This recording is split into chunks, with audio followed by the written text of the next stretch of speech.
Muchísimas gracias, Teresa, por tu amable presentación y por todos esos datos que sirven para introducir también todas y cada una de nuestras ponencias. Permíteme agradecer la presencia de nuestro presidente Monago, presidente provincial, secretario general. También veo senadores, veo diputadas del Congreso que me han acompañado, diputadas de nuestra asamblea, grandes concejalas de mi ciudad, concejalas de Badajoz, compañeras y, bueno, sobre todo muchas mujeres también con responsabilidades políticas, grandes alcaldesas y sin duda creo que mujeres y hombres, muy bien esa apreciación de que veo un mayor número de hombres aquí presentes que mujeres, que están tan preocupados por lo que es nada más y nada menos que uno de los valores superiores de nuestro ordenamiento jurídico. Yo como jurista y como profesora de Derecho me permitiré recordarles que la igualdad es uno de esos valores que se encuentran en el artículo 1 de la Constitución, que es un derecho fundamental también contenido en el artículo 14 de la Constitución y que en mi especialidad, en el derecho financiero y tributario, se regula, se expresa, se indica en el artículo 31 de la Constitución, cuando dicen que todos vamos a contribuir a ese sostenimiento de los gastos públicos y lo vamos a hacer con arreglo a nuestra capacidad económica y a esos principios esenciales de igualdad y de progresividad. Ese principio, ese derecho, ese valor superior de nuestro ordenamiento jurídico debe ser perseguido por todas las disciplinas jurídicas, por todas las especialidades y, por supuesto, también realizado en todas las políticas públicas y en todos los niveles de gobierno, tanto a nivel estatal, por supuesto, como autonómico y local. Y nuestra especialidad, el derecho financiero y tributario, tiene mucho que decir, como indicaba antes mi compañera Gemma. Nuestra especialidad se dedica a regular, por un lado, a través del derecho tributario, la captación de ingresos mediante figuras impositivas, principalmente mediante impuestos, esos que pagamos todos los años. Dentro de muy poquito empieza la campaña de renta y vamos a tener que pagar el IRPF. Esta figura impositiva es clave dentro de ese sistema tributario y junto a esa primera parte tributaria también la segunda parte presupuestaria, el gasto, las medidas de gasto, que comparto plenamente lo que indicamos. Dinero hay, tenemos dinero, lo único que lo gastamos mal.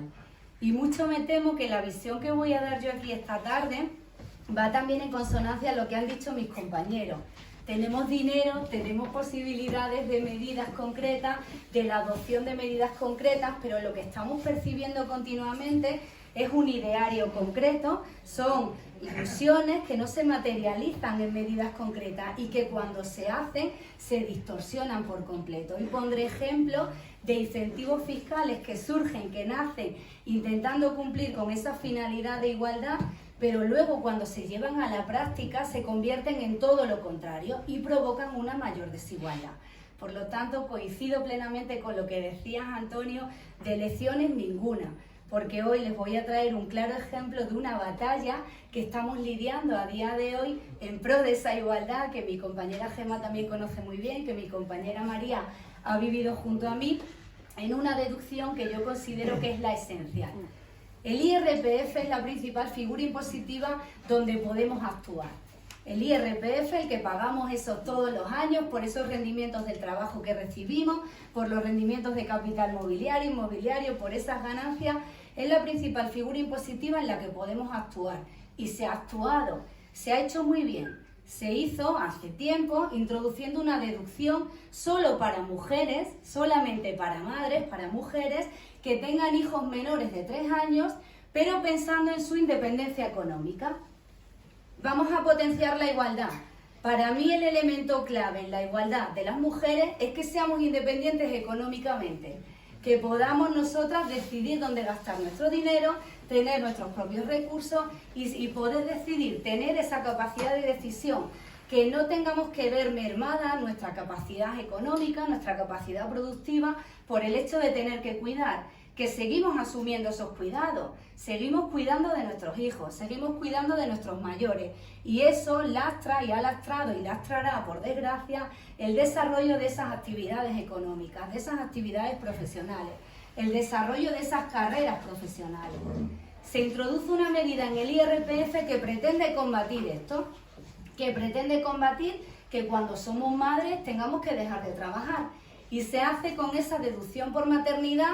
1.200 euros nos dan al año, se puede cobrar a razón de 100 euros al mes, ¿Cuándo tenemos un hijo menor de 3 años? Si tenemos un hijo menor de 3 años, somos mujeres trabajadoras por cuenta propia o por cuenta ajena, nos dan para compensar ese sobreesfuerzo que supone la maternidad y seguir trabajando y no renunciar a esas carreras y ser independientes económicamente, nos dan 1.200 euros. Algunas comunidades autónomas habían implementado una deducción muy importante que era un complemento a esta perfecto, y llevábamos muchos años intentando que a nivel nacional se implementase un complemento similar, un complemento para conciliar. Lo que abordaba Gemma, la necesidad de la conciliación, de que yo puedo trabajar, pero para que yo trabaje necesito unos servicios públicos o privados de atención y de cuidado a mis hijos. Y eso lo voy a hacer o con guarderías o con centros de educación infantil o contratando a una persona que trabaje en mi casa y pueda cuidar de mis hijos. El gobierno de Mariano Rajoy en el año 2018 modifica la ley de renta, la ley 35/2006, e introduce una deducción por gastos en guarderías en el IRPF. Una medida que era muy esperada, que llevábamos mucho tiempo viendo que en otras comunidades autónomas se establecía y que nosotros queríamos que se estableciese a nivel nacional, porque sin duda a nivel nacional iba a tener una mayor repercusión. Se establece en el mes de junio de ese año, 2018. ¿Qué pasa a los pocos meses? Moción de censura, cambia el gobierno, gobierna Pedro Sánchez y en diciembre se modifica el reglamento del IRPF. La medida que se introduce en junio es para todas las madres que tengan hijos menores de 3 años y que los lleven a cualquier guardería o a cualquier centro de educación infantil autorizado. ¿Por qué gastos? Gastos de custodia. Si yo tengo un bebé de 5 meses, lo que quiero es que lo cuiden, que lo alimenten. Gastos de custodia, que esté ahí bien, controlado, que no le pase nada y que mamá pueda seguir trabajando. Eso, gobierno de Mariano Rajoy, año 2018, modificación de la ley de renta. Llega diciembre, cambian, modifican el reglamento del IRPF y en un artículo que nada tiene que ver con la propia deducción, un artículo destinado a lo que tienen que hacer las guarderías, que es enviar un listado de los alumnos para que esas madres se puedan aplicar la deducción, introduce un matiz que anula, que se carga, que pulveriza el beneficio fiscal introducido. ¿Qué matiz introduce? Dice que esa guardería o que ese centro de educación infantil tiene que tener una autorización de la administración educativa competente. Educativa, nivel autonómico. Díganme si conocen alguna guardería privada de sus ciudades, guarderías que normalmente están regentadas por mujeres, que somos nosotras las que montamos este tipo de negocios. ¿Qué licencia tienen ese tipo de guarderías y cuál tienen que cumplir? Pues ya se lo digo yo, municipal. Es el ayuntamiento. Aquí tenemos además a un concejal que estará habituado a este tipo de trabajo y distintos concejales que han llevado a cabo estas tareas. Municipal, abrimos una guardería, cumplimos con unas ordenanzas que, ojo, son muy rigurosas y abrimos un centro de este tipo. Abrimos un centro destinado al cuidado, a la atención de esos menores. Yo soy una madre que trabaja por las tardes, las guarderías públicas cierran a las 3, me veo obligada a llevar a un hijo mío a esa guardería privada que me presta ese servicio en horario de tarde. No tengo plaza en una guardería pública porque no tenemos un exceso de plazas en determinadas ciudades. Las llevo a una guardería privada. Pero no piensen que guarderías privadas son 4 centros, no. Guarderías privadas son la guardería de mi universidad, de la Universidad de Extremadura, es una guardería privada. Guarderías privadas son cualquiera de las que tenemos en muchos colegios concertados y otros servicios de guardería que vemos en nuestras ciudades. Solo un 10% en Extremadura de esas guarderías y de centros tienen derecho a la aplicación de una deducción que nació para todas. Una deducción que iba a aplicarse a todas las madres, pero que con el componente educativo, y que me digan a mí cómo educan a un bebé de 5 meses, o ya lo empiezan a educar quizá con 5 meses, serán niños muy espabilados y que reciben bien ese conocimiento, pero un bebé de 5 meses, ¿qué educación va a recibir? Como les digo, 10% únicamente de guarderías en Extremadura. Yo ante esta situación decidí constituir una asociación nacional gratuita en defensa de todas estas madres. Tengo madres en toda España, afectadas en toda España. Todas estas mujeres que entendían que podían aplicarse la deducción, que elegían guarderías y centros de educación infantil en sus distintas localidades y que ven con sorpresa que luego no se lo pueden aplicar. Tengo situaciones en Canarias de madres que llevan a sus hijos a guarderías municipales que no tienen una autorización autonómica, pero son guarderías de los ayuntamientos. Pero al no tener autorización autonómica no se pueden aplicar la deducción. Creemos en la igualdad, defendemos la conciliación y te cargas la principal medida fiscal que busca la conciliación, que está pensada para madres. Porque díganme, si la finalidad es educativa, ¿por qué no se la aplican los padres? En Murcia, en Madrid y en otras comunidades autónomas tienen esta misma deducción hace mucho tiempo, pero no distinguen en género, ¿eh? Se la aplican también los padres y dicen que tienen que tener autorización autonómica. Bien, la finalidad quizás puede ser educativa en determinadas etapas. Es para esa transición a partir de los 3 años. Vale, me parece bien, te lo compro, pero no me puede limitar en absoluto ese derecho cuando estás diciendo que esto es para mujeres dentro de una deducción para conciliar, de una deducción que exigen que seamos mujeres trabajadoras. Modificas el artículo 81 de la ley de renta, metes ahí la mejora y luego te la cargas de un plumazo diciendo que solamente guarderías que tengan autorización autonómica, 10% en Extremadura. Iniciamos esta batalla y ganamos en Cantabria. Jamás me esperaba ganar tan fácil. Que un tribunal económico administrativo regional nos diera la razón es casi imposible. Los juristas que están presentes en la sala saben que son tribunales administrativos, que realmente velan por la administración. Ganamos en Cantabria, perdimos en Asturias y al final el Tribunal Económico Administrativo Central, el de Madrid, dijo que no. Dentro de 20 días iremos al Tribunal Supremo con esta pelea. ¿Por qué? Porque creemos que esta fiscalidad es posible, que es necesaria una fiscalidad de género que esté bien articulada, que esto tiene que ser transversal, que nos tenemos que creer que estas políticas deben ser muy transversales. Y nosotros lo hicimos los deberes, pero luego esa izquierda que propugna que este es su discurso, lo destroza, lo pulveriza con una modificación reglamentaria que anula por completo la aplicación de esa deducción.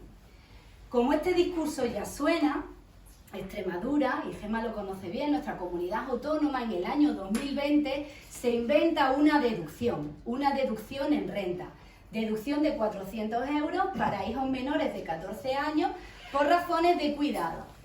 Y lo conoce también esta problemática que hay detrás, que yo les emplazo a que lean la ley, a que lean la deducción. Y van a ver cómo en la deducción nos va a permitir aplicarnos ese gasto, deducirnos los 400 euros, cuando llevemos a nuestro hijo a una guardería, a un centro, a una ludoteca, contratemos a alguien para casa y literalmente, expresamente, se dice en esa ley que cuente con autorización municipal o autonómica, me vale cualquiera. Eso es un reflejo claro de esta polémica que está detrás. No podemos restringirlo tanto. ¿Tú quieres potenciar la educación? Para mí es un completo error, porque eso no es una medida de género. ¿Tú quieres mantener a las mujeres en el mercado laboral? Bien, hay datos objetivos que justifican un tratamiento dispar. Nosotras pedimos las excedencias por cuidado. Nosotras trabajamos a tiempo parcial cuando somos madres. Nosotras somos las que necesitamos esa ayuda extra, en virtud de esos principios básicos de igualdad y de capacidad económica. Actúan las mujeres, pero no condiciones por esa vía, por la vía educativa, la deducción, porque te la cargas de un plumazo. Muchas veces la intención es buena cuando el legislador decide implementar deducciones autonómicas, pero consigue justo el efecto contrario. Por eso, lo que necesitamos aquí es estudiar de verdad las medidas.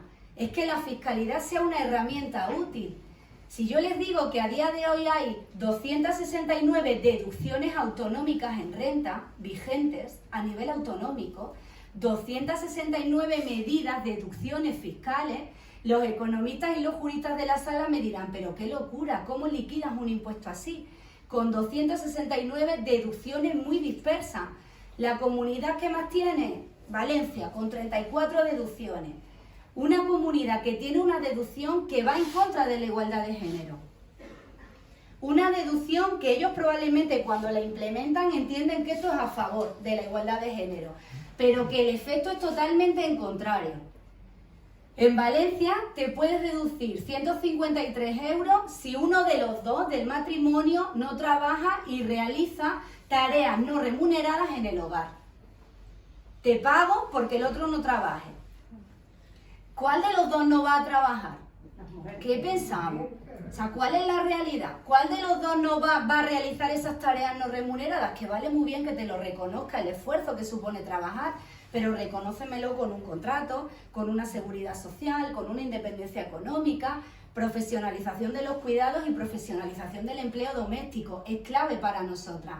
Pues en Valencia te damos 153 euros porque te quedes en casa y estés al lado de tu cónyuge. Y ese cónyuge presente la declaración, se aplique la tributación conjunta y además le vamos a dar 153 euros porque tú no trabajes. Ojalá la situación fuera inversa, pero esta medida va en contra de esa fiscalidad igualitaria, de esa fiscalidad de género. Estoy segura que probablemente no sepan que esa es la consecuencia, que lo han intentado hacer bien, pero ojo con lo que hacemos. Lo que no podemos es tener 269 deducciones fiscales autonómicas. No podemos tener 12 incentivos en Extremadura autonómicos que nadie se aplica. Nadie se aplica por esos límites que apuntabas de renta. 19.000 euros, que eso es imposible de aplicar.